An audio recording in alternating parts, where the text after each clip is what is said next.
বিশ্বাস করি সাধারণত একটা নতুন দিনে আপনাদের সবাইকে ভালো রেখেছে। ঈশ্বরের সাথে চলুন। আজকের বাক্য হল মার্কস অধ্যায় 8 সেখানে 2 পদ। এভাবে লেখা আছে, এই মানুষগুলির জন্য আমার খুব মায়া হচ্ছে। আজ 3 দিন ধরে এরা আমার সঙ্গে রয়েছে, এদের কাছে খাবার মতো কিছু নেই। প্রভু যীশু সর্বদাই একটা মমতার হৃদয় নিয়ে তিনি থেকেছেন এবং তিনি ছিলেন। 4000 লোক যিশুর কাছে 3 ধরে তার ঈশ্বরের বাক্যকে তারা শুনছে এবং প্রচার শেষ হয়ে গেছে এবং প্রভু তাদেরকে বাড়ি পাঠাচ্ছে। কিন্তু তারা 3 দিন খাবার ভুলে গেছে, ওরা নিজের বাড়িটাকে ছেড়ে চলে এসেছে। ঈশ্বরের বাক্যটাকে না তাদের খুব হৃদয় দিয়ে শুনেছে এবং একটা বড় একটা ক্রুসে হয়েছে, 3 দিনের একটা বড় ক্রুসে প্রভু যীশু তাদেরকে সুস্থ দিয়েছেন এবং তাদেরকে অনেক আধ্যাত্মিক বিষয় তিনি শিখিয়েছেন। কিন্তু 3 দিন তারা সেরকম খাবার গুরুত্ব দিন। ঈশ্বরের বাক্য শুনতে গিয়ে তারা খেতে ভুলে গেছে। ঈশ্বরের বাক্য শুনতে গিয়ে খাবারের সময় নাই। এরকম পরিস্থিতিতে যীশু তাদেরকে না খালি পেটে তিনি পাঠাতে তার ইচ্ছা নাই। এখানে লেখা আছে আলটিমেটলি যিশুর হৃদয়ে কি ধরনের হৃদয়। প্রভু সেই মনুষ্যগুলোকে দেখে তার খুব মায়া হচ্ছে। কেন? তারা 3 দিন ধরে আমার বাক্য শুনেছে, কিন্তু তাদেরকে না খেয়ে আমি পাঠিয়ে দেবো।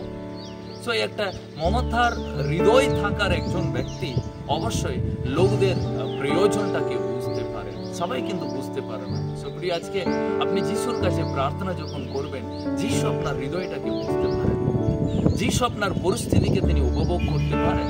কিন্তু সবাই সেই বিষয়টাকে বুঝতে পারবে না। আপনি সবার কাছে গিয়ে বলতে পারবেন না, প্রভু আমি ব্যথায় রয়েছি, আমি যন্ত্রণায় রয়েছি, আমি কষ্টে রয়েছি, আমি অভাবে রয়েছি। কিন্তু সবাই এই কথাটাকে ফিল করতে পারবে না, কারণ সবাই ওর পরিস্থিতি মধ্যে দিয়ে যায়নি, কিন্তু যিশু কাছে।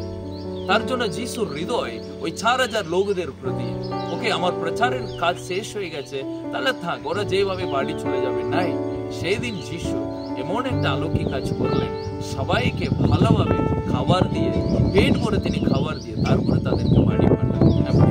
একটা আধ্যাত্মিক ব্যক্তি, আপনি যদি একটা আধ্যাত্মিক ব্যক্তি হন, আপনার হৃদয় এরকমই থাকবে।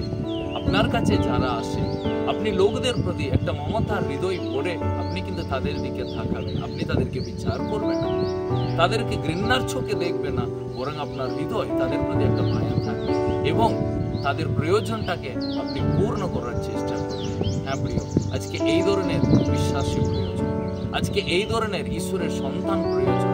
আজকে লোক, আজকে পৃথিবীতে মানুষ বিভিন্ন রাস্তা হারিয়ে জীবনটাকে অনেক রকমের আসল রাস্তাকে হারিয়ে যাচ্ছে। তাদেরকে ফিরে আনতে গেলে যিশুর মতো এরকম মন নিয়ে কাজ করার ঈশ্বরের সন্তান, দাস আর দাসীদের প্রয়োজন। প্রিয়, আজকে আপনি কি ধরনের সন্তান? আপনি কি, আপনার হৃদয় কি বলছে? তো আপনি কি অন্যের কথা ভাবেন, অন্যের জন্য প্রার্থনা করেন, অন্যর কাছে গিয়ে প্রভুর বাক্য বলতে আপনার হৃদয় চায়?